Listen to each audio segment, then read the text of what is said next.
What if I told you that the deadliest children's games in TV history were born not just from a twisted imagination, but from a dark reflection of the real world?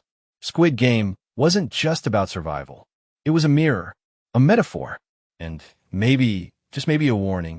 But to understand why Squid Game was created in the first place, we need to go deeper than just the games. We need to go to the roots, to the dark origin story. So grab a snack, just not a Dalgona cookie, and let's dive in. Section 1. The real-world inspiration.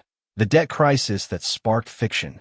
Before Squid Game became a global Netflix phenomenon, it was an idea swimming in the mind of its creator, Hwang Dong-hyuk, for over a decade. Yep, you heard that right. The show was actually written way back in 2009. But guess what? No studio wanted to touch it. Too violent. Too unrealistic, they said, until the world caught up. Let's rewind to 2008 to 2009. South Korea, just like the rest of the world, was hit hard by the global financial crisis. Unemployment soared. Personal debt exploded. And for the average person, just getting through the month felt like surviving a game. Hwang himself was drowning in debt while writing the script. He had to sell his laptop, literally pawn it, just to afford food. Let that sink in. The guy who gave us the deadliest survival show was in survival mode himself. Have you ever had a moment where you had to make a tough financial choice? Rent or food? Imagine turning that into a TV show. Section 2. The dark psychology behind the games. Now, let's talk about the games. On the surface, they're childhood games. Innocent, nostalgic, red light, green light, tug of war, marbles.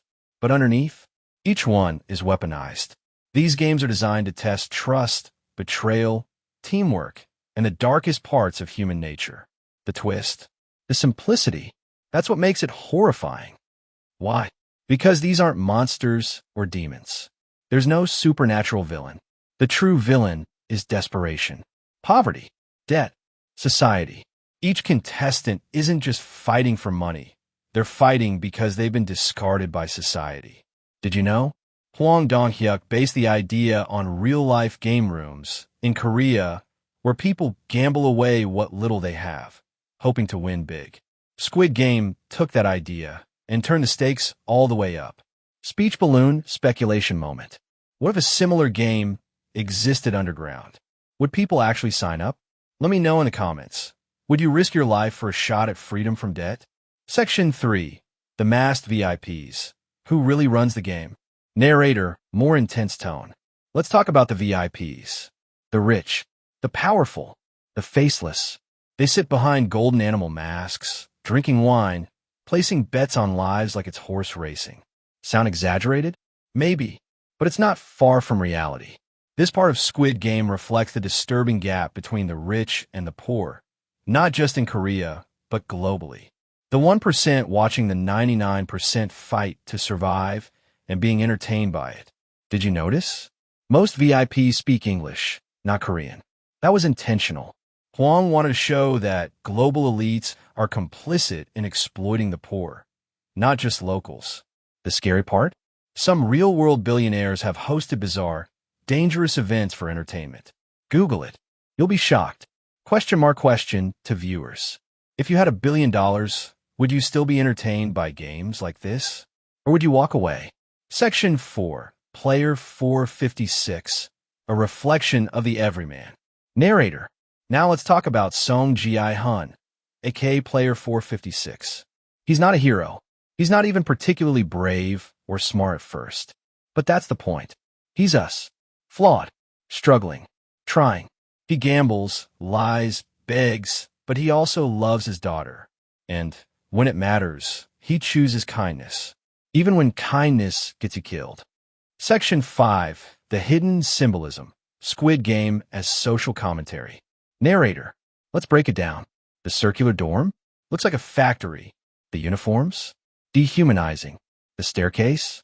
Inspired by Escher's illusion art. An endless cycle of movement, but no escape. Squid Game is a metaphor for the rat race. Work, earn, borrow, pay, repeat. You think you're getting somewhere, but the system is rigged. Real-world tie-in. South Korea has one of the highest suicide rates in the developed world, especially among the elderly and indebted. Squid Game isn't fiction. It's a warning shot. Section 6. Why now? Why did Squid Game blow up in 2021? Narrator. Let's be real. Why did Squid Game explode in 2021? Because we were all stuck at home post-pandemic. Unemployment was high. Mental health was low. People were angry, broke, frustrated. And then along came a show that didn't just entertain. It spoke to that anger. TikTok trends, YouTube breakdowns, memes, Halloween costumes. Squid Game became a cultural virus. Hidden truth. Netflix didn't promote the show much initially. It went viral purely through word of mouth. Millions of viewers felt, "This is my story." Ask the audience. Where were you when Squid Game dropped? Did you binge it in one night? Or avoid it because it felt too real? Section 7. The real villain. The system itself. Narrator. Thoughtful tone. Here's the kicker. In the final episode, we learn who created the game. Nam, player 001. The old man. He made the game because he was bored. He wanted to feel alive. He wanted to see who deserved to win. But his real message? Being poor is worse than dying. Chilling, isn't it? Speech balloon, audience interaction.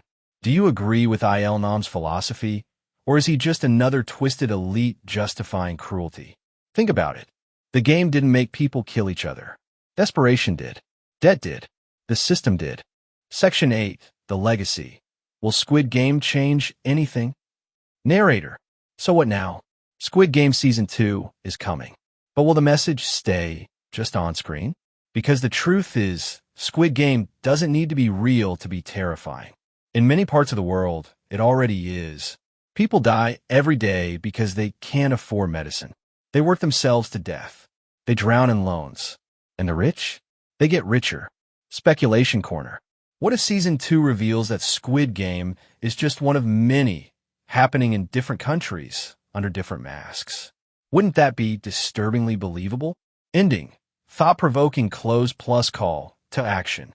Narrator. Dramatic, reflective. Squid Game wasn't created to shock you. It was created to wake you up. Because maybe the real game isn't the one on Netflix. It's the one we're already playing. Speech balloon final prompt. What would you do if you were invited to the Squid Game? Would you play? Or walk away? Drop your answers in the comments. I'll be reading them all. If you enjoyed this deep dive, hit that like button, share it with your fellow Squid Game fans, and subscribe for more dark origin stories, theories, and breakdowns. Until next time, stay safe. And don't move when the doll turns around.